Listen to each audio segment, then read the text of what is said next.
Mobility has always been more than movement. It has fueled freedom, forged connections, powered commerce, and driven progress throughout history.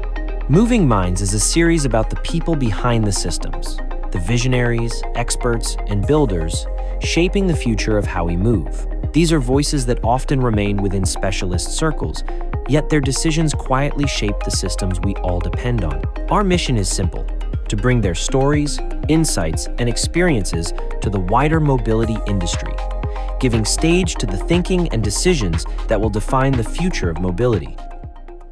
Welcome back to Moving Minds, the series where we explore the minds powering, securing, and reshaping the future of mobility. My guest today is Vivek Venkatachalam, a technology and product security leader with deep roots in the automotive domain and a strong focus on software-defined vehicles. Vivek operates at the intersection of vehicle platforms, cloud backends, and product security, where software, connectivity, and safety-critical systems increasingly define the vehicle itself. Over the course of his career, he has closely involved in securing complex automotive products across the full life cycle, from early architectural decisions to deployment, operation, and continuous evolution in the field. Vivek brings a rare combination of hands-on technical depth and system thinking, particularly when it comes to embedded security into SDV architectures, without slowing down engineering velocity. He is also known for his ability to cut through complexity, helping teams and leaders reason clearly about risk, ownership, and resilience as the industry transitions from hardware-centric vehicles to software-driven products.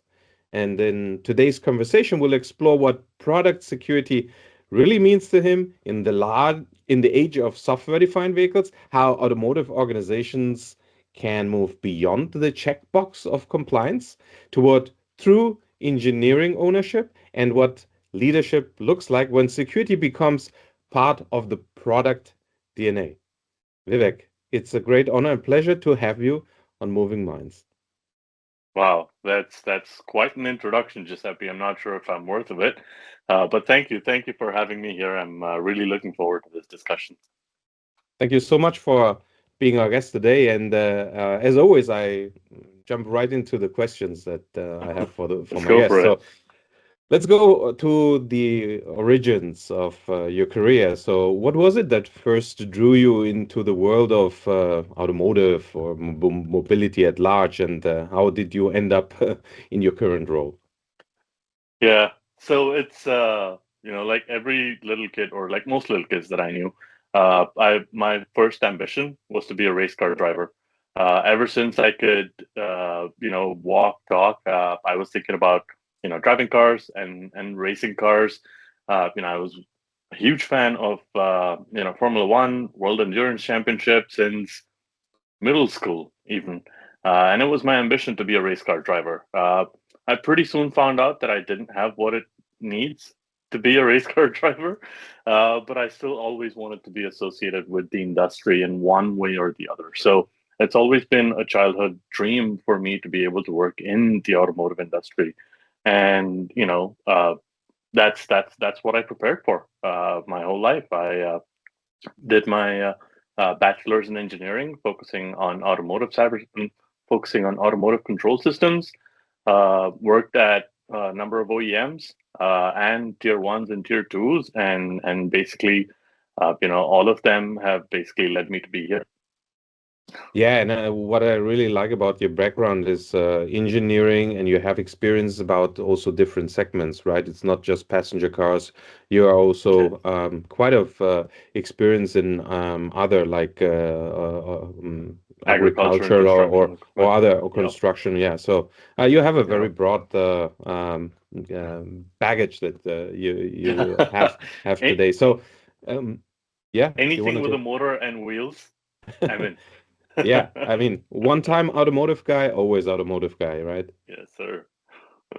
So what is it then about your work specifically that gives you a sense of purpose or maybe even a lasting impact? So first is a deep sense of passion for anything automotive, right? Like I said, for anything with a motor and wheels on it, I'm in any way, shape, or form. The second is really securing things. So cybersecurity is not a field where you work a 9 to 5 job, you design something new and then you walk away, and then 5 to 9 is your own time and you can do something. Almost every single security practitioner that I know is continuously tuned in, even from 5 to 9, right? 9 to 5, yes, might be your regular job, but you have to have a passion to be able to be successful in this field, right? You have to keep up with the latest trends. You have to be in it for the long run, right? This is not something that you can just do, over a couple of years and then, work 9 to 5, sit back, enjoy a comfortable paycheck, and then walk off into the sunset. So that is what gives me the most pleasure in being able to do my job, is that I'm doing something that I'm passionate about, where technology meets mobility, and I'm able to be on the bleeding edge of it.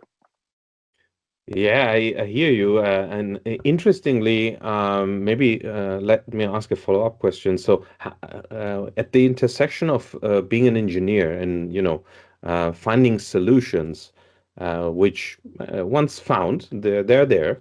But cyber is probably a different beast because you're never done, right? Exactly. Exactly. You're never done in cyber. It's going to keep evolving.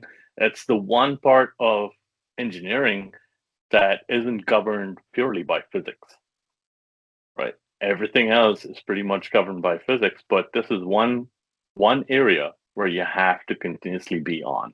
That's the only way to be successful. Yeah, absolutely. And now, if we look at a little bit under the hood of your, journey in automotive, and also in particular Hmm. in cyber, can you share something about your job, independent from where, obviously, along this journey, that most people, maybe even in the industry, would be surprised to learn? Yeah, yeah, for sure. One of the big things that was surprising even to me when I first started in cybersecurity is the fact that traditionally folks think of IT or enterprise technology as a supporting function, which basically runs in the background and has no say in the design of a vehicle or in the design of a component. What what what is unique to cybersecurity is the fact that we are a bunch of engineers that come from a product design background, but we rely on traditional IT security techniques to solve modern design problems, right? Cybersecurity has been a concept in the IT industry for way before then, when automotive cybersecurity evolved, right? And so it is imperative that we use techniques that are available and learn from them to influence our design. So this is one key aspect that even surprised me as to how IT concepts can shape how vehicles are designed and how vehicles are kind of the entire process of bringing a vehicle onto the road. And this marriage was something that I was pleasantly surprised by. That these are not two disjointed functions, right? The IT function doesn't exist solely to serve the enterprise or the corporate needs of the company, but also plays a crucial role in designing the vehicle itself. Yeah, sounds like, the famous flight to the moon. So you have a lot of experience, but I mean, since still our domain, we can clearly state that it's still a sort of an infancy compared to IT security, where there's decades Correct. of experience. It feels like going to the moon or to Mars because that's not Yeah. yet Yeah. explored. So you have a baggage of wisdom, knowledge that you can apply, but everything Exactly. feels like a new, right? Because it's the first time Yeah. that people are getting We're there. applying it. Yep. Yep. 100%. Absolutely. Cool. So let's look at today's reality a little bit. And in your Hmm. view, what do you think is the most misunderstood challenge, if there is a challenge, in automotive? Maybe in general, but also with dive into security. Yeah. Yeah. So one of the things that I see as the most misunderstood challenge, again, speaking from the perspective of security, is firms or organizations thinking that the cybersecurity challenge ends when you get the piece of paper from the government authorities saying that your vehicle is homologated or you are now authorized to sell your vehicle in a certain regulated market, right? Mhm. The truth is that that is where the challenge actually begins, because up until then, all of the attacks that we kind of simulate on our vehicles are exactly that. They're simulations. They're only going to the extent of our imagination, of our thinking. Once the Mhm. vehicle actually gets on the road is when our defenses, our controls get put to the real test, where real world attackers are trying to compromise our systems. So that's where the challenge actually begins, in the fact that once they hit the road, we need to continuously monitor these vehicles. We need to bring those lessons back to help us design our vehicles even better in the next iteration. That, I think, is a larger problem that we see across. That kind of expands to where, once a vehicle is designed, from the inception phase, you bring it through the concept phase, the design phase, the implementation phase, the homologation phase, verification, validation. You put it out on the road, and you're like, all right, what's the next project that I can go think of, right? The work doesn't end there. You still need to monitor it for the entire lifetime of the vehicle.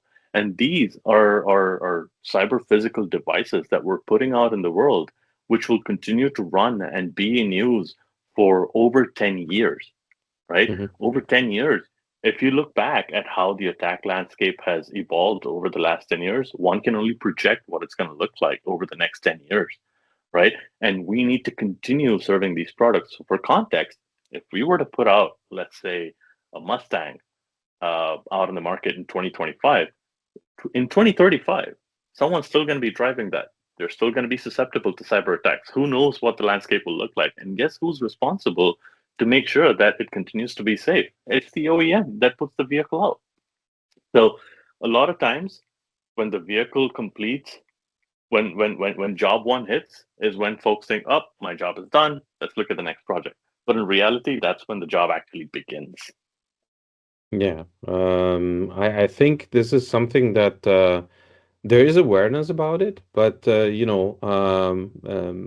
from thinking to making it happen, that's really where it's really difficult, right? So, Yeah, what do yeah. you think then are some of maybe undervalued drivers in our industry today?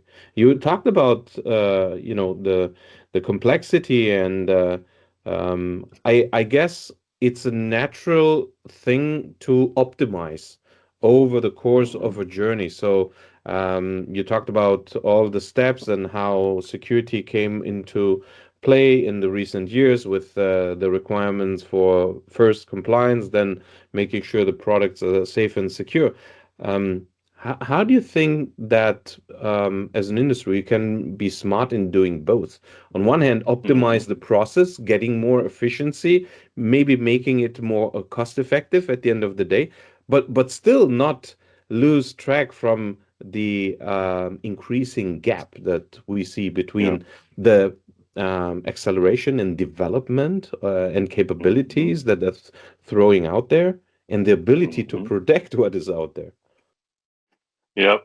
No, and so I think you hit the nail on the head with one of the words that you used in that sentence, which is a process, right?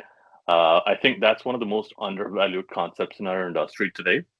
When the word process is brought up in a discussion, most people, in their minds, they hark back to a very constricting, limiting set of guidelines or guardrails that will constrain innovation, right? That will Mhm. not let them think outside the box, that we're putting them in a box and we're saying, this is all that you can do. Whatever you do, do it within this.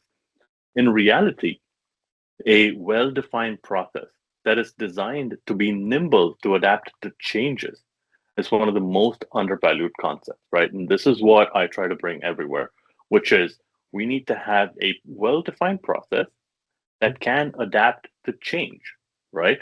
So a lot of times we're seeing, especially over the past 10 years at least, we've seen, the marriage between the Silicon Valley and the Motor City, right? Where we're bringing increasingly pure software plays to a cyber physical system, which means in a pure software play, you're free to iterate as many times as you want. And you can put it out there if it's a website or an application or a service that you put out there, right? You can always redesign it. You can update it. You can just perform a software update to resolve any bugs, to mitigate any vulnerabilities. Whereas when you take that thing and put it on a cyber physical system, which is designed to go 70, 80 miles an hour down the street and is expected to come to a stop when you need it, you're essentially weaponizing that thing. If it gets compromised, it effectively becomes a weapon. So you can't be as carefree with your software changes or your software updates, thinking, yeah, we can make changes at the last minute, it'll fly. There's a defined process, right? Now, the key here is that the process needs to be updatable. The process needs to be adaptable to new changes. Yeah. So where can we find those efficiencies in that process? How can we make this process more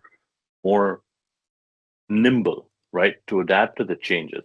Again, there's the traditional kind of automotive software or automotive product development lifecycle mixed with a pure software development environment. And when these two butt heads, what is the key value that is underpinning this is a well-defined process. So that's what I always go back to, that this is a very undervalued concept, the importance of having a well-defined process that can be continuously adapted. I think that is key. Okay. And now, if you look specifically at your role, right? And the process that you described, the agility to meet that, what would you say, how has your role in that context evolved or changed in the last, let's say, 3 to 5 years? And what do you think it will demand from you next? You alluded to a few things like, I mean, maybe a little bit further down the road, we'll talk about AI, obviously, but quantum compute. If quantum computing, everyone is scared already, even before knowing how that unfolds. So I'm sure that's something that you're also having as part of your thought process, right? Yeah, yeah. I think my role over the past even 10 years, if you take it, how it's evolved is very akin to a maturity model, right? The first few years, after the infamous Jeep hack in 2015, were the Wild West, right? Everyone was in disarray. They were defining, kind of their own mechanisms, their own processes, their own requirements to counter perceived security attacks, right? But what Miller and Balasek did was open the industry's eyes to a glaring bug that was available for everyone to use, right? And so over the years, I think it has taken on a more mature role, right? It started out with everyone banding together and coming up with the J3061 standard for verification validation, starting right at the end of the product development cycle. And then it matured to a standard, which is the ISO SAE 21434. And now there's a second iteration of it, right? The first iteration of 21434 still has, a few flaws in it. It's not a perfect standard, right? And so we're going to get better at it. And so my role has evolved in parallel to this, which is first was in being able to manage the so-called hype, if I may, around automotive cybersecurity and it being the Wild West and unlimited funding associated with it, to be able to stand up big departments, with a lot of functionality and basically no questions asked, to where now that the regulation has come in place, a standard has come in place, there's more questions being asked about, hey, it's been 10 years, what's the return on investment on this? Where are we going with this, right? How can we make this more efficient? And in the face of, the macroeconomic conditions, right? These questions are only going to get,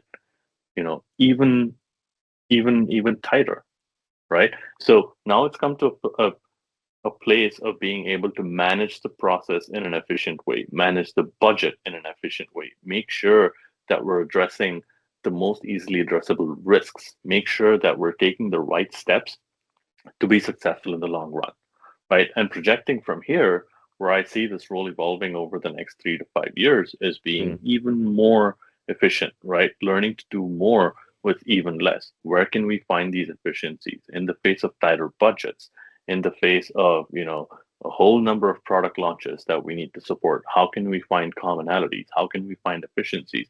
How do we articulate what is risk Mhm. to the business owner, right? The business owner will keep asking the question, so what? Yeah, you want me to implement these technical requirements?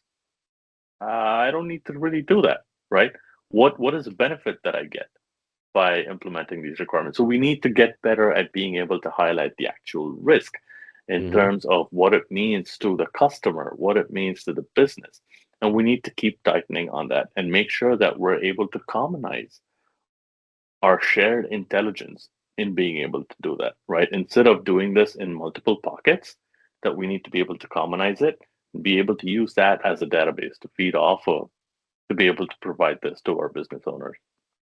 So what I'm hearing as a quick summary, maybe you're saying a few years back we started to know what we had to do, but now we're Yeah. getting better in how to do it, right?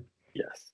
Yes. Okay. You put No, it better that than I that could have makes ever done. no, no, no. I'm just trying to really understand the process because Yeah. you Yeah. guys from on the OEM side of things, we always want to understand how the community, how the industry is evolving. And there are all those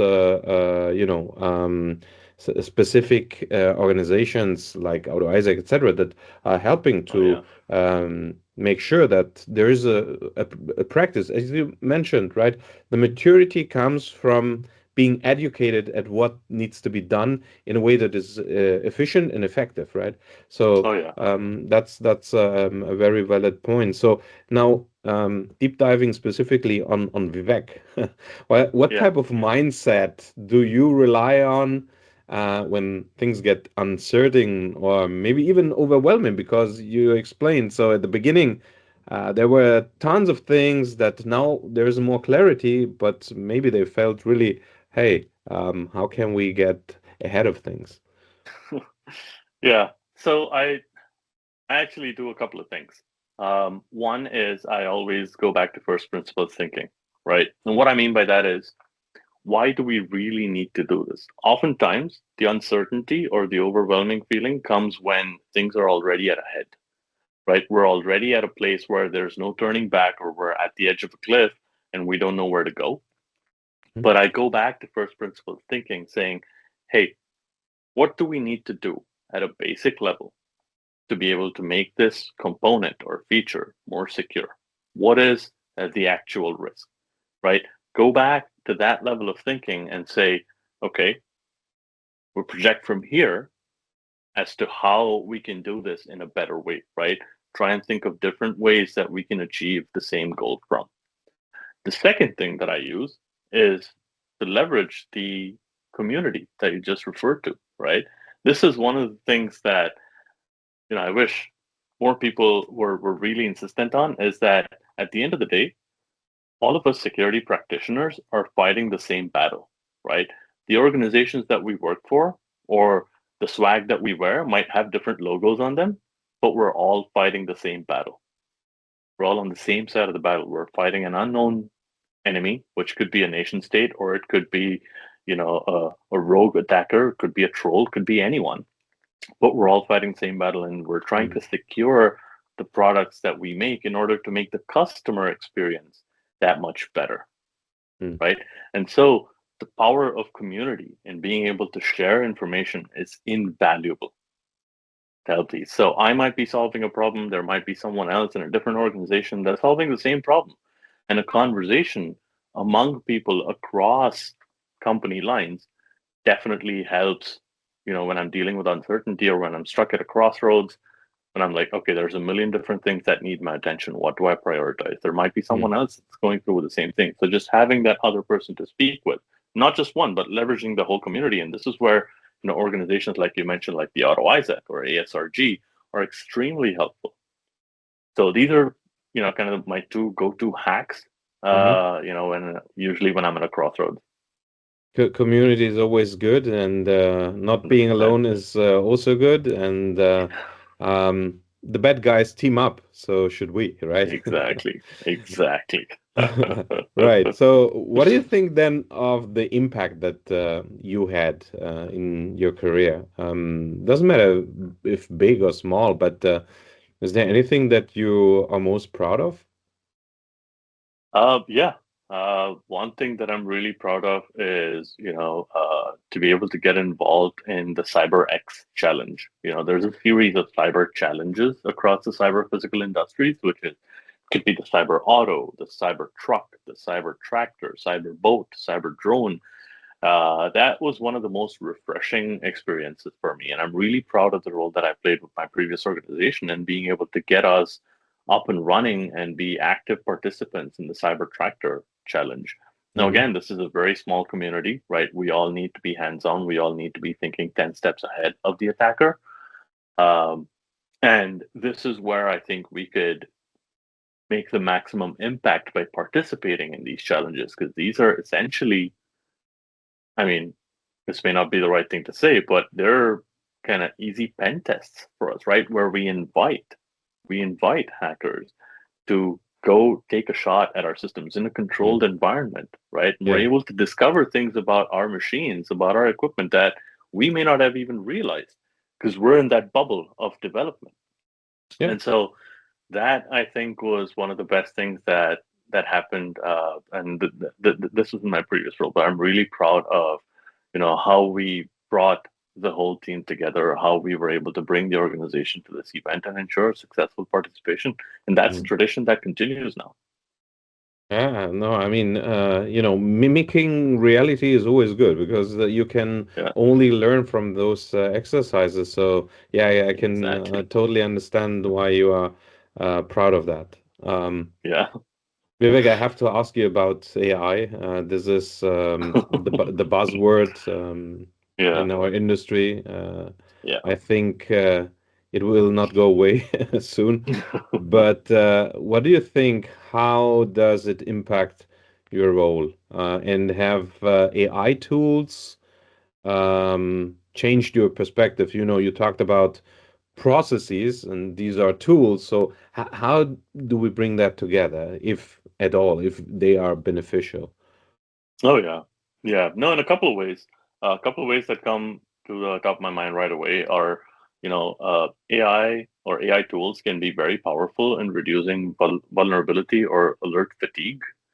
When we start off, when we bring a new team into the security fold, we're like, hey, you need to run all of these software scans. You need to do this risk assessment. You need to monitor these vulnerabilities, and we typically see thousands of vulnerabilities show up when we first introduce a program into the security fold, right? Mhm. So it's overwhelming for a security analyst and or a product development engineer to be able to analyze, triage all of these vulnerabilities and identify which which ones they need to solve first, right? To be able to define that leaderboard of bug fixes for vulnerabilities that we need to be able to address, AI tools have been very, very helpful. They're very efficient in being able to understand the context if implemented correctly. Mhm. They're very efficient in being able to understand the context and provide that prioritization immediately. So a developer can, of course, still need to validate it and verify it. We can't trust the model blindly, but a developer at least gets a head start on being able to resolve vulnerabilities and make their product more secure. Mm. Right? That's the first place that I find AI tools to be very helpful. The other place is in pen testing. So again, back to an earlier point that we made, our validation or our implementation of security controls is limited by our imagination, right? Mhm. We only test it as far as our imagination lets us. Now, here's where our imagination can be amplified 10 times, 100 times by using AI tools, right? We're able to teach a model to understand the context. We're able to try and get it to attack in different ways. And on the other hand, we're able to get it to define security controls for all the different attacks, right? Now, some of these, of course, can be theoretical, one might argue, right? Or, very, very less chance of happening. but it's still there, right? The proof is in the pudding at that point. And we're like, it strengthens our database of security controls, right? And really to be able to use AI tools to amplify your pen testing efforts is a game changer. So these are the two areas that come to the top of my mind. What about the arms race versus the bad guys? They use AI too. They use AI too. So they're getting smarter, faster, don't need domain knowledge, etc., etc. So, is Exactly. it just being faster in the hamster wheel that we are? Well, that's one aspect of it, right? But at the same time, we need to be faster with purpose, right? So we can't kind of jump down into that rabbit hole and say, well, here's one attacker who's doing all of this. And, if we monitor, any of our bug bounty or vulnerability disclosure Hmm. submissions, we're like, well, this is the pattern that we're seeing. So this is where we need to dive deep. Really, what AI helps you do is to go a mile wide, but also a mile deep. Hmm. Whereas with traditional attacks or with traditional kind of just pen testers, we would either be able to go a mile deep or a mile wide, not both. And AI Okay. tools, to your point, definitely help Okay. us go both a mile wide and deep. Okay. Now, understand that. Let's look into the future. Looking ahead, what is it that excites you most in the next 5 years in automotive?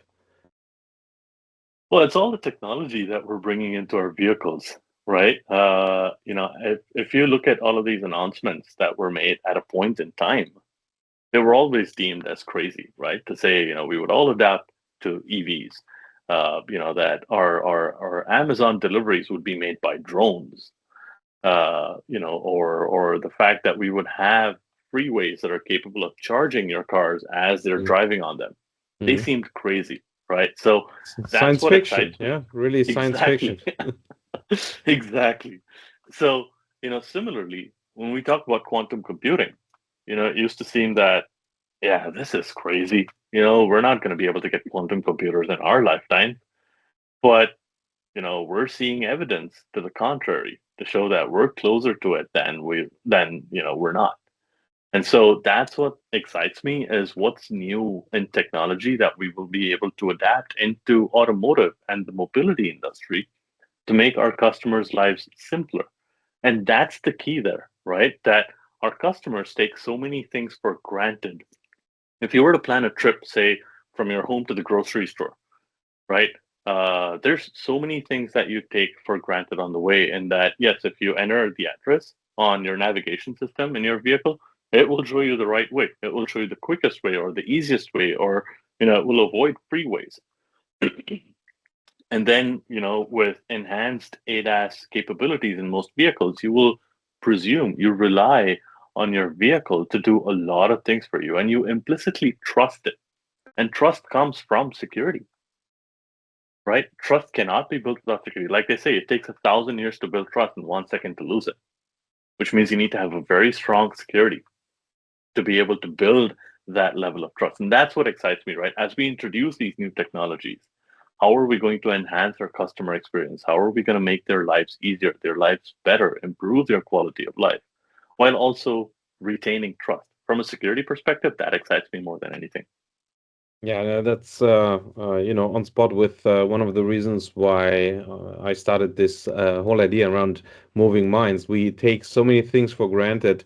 The brilliant minds that really are behind uh, going from A to B, and we don't realize how much blood, sweat, and tears have gone into making what is very simple or feels very simple, but the Yeah, incredible work that goes behind it. So, yeah, thanks for sharing that. And yeah. on the flip side, with all those innovation and technology, um, anything that keeps you up at night, or awake, or concerned when you look at the next 5 to 10 years?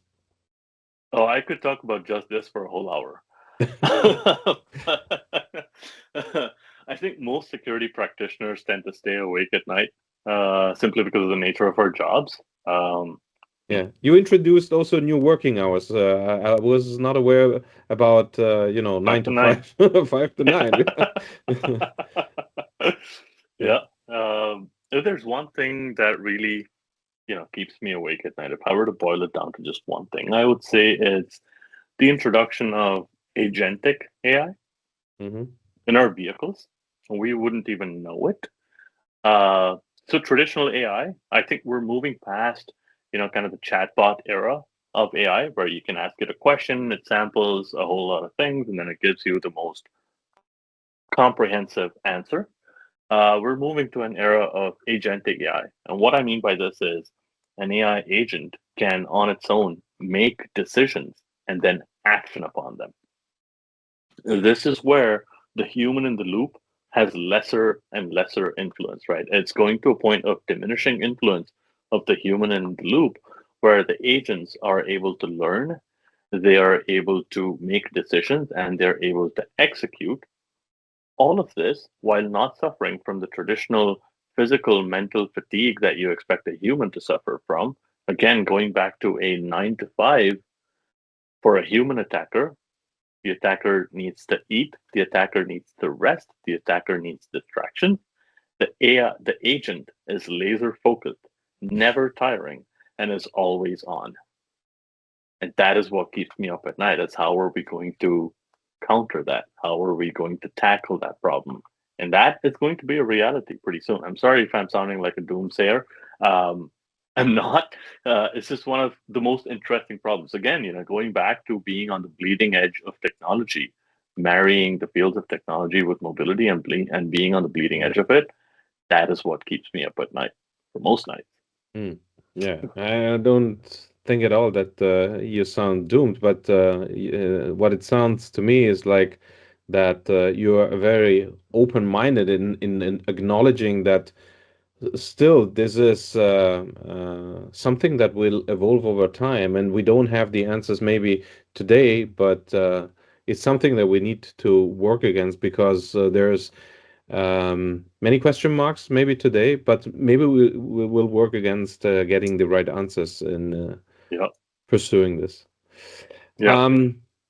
My last question, as Yeah. always, with my guests, Vivek, is the following. So, if there would be any thought or, you know, a whisper that the one tip that you could give to every young person who is entering our industry, what would you say to him or her?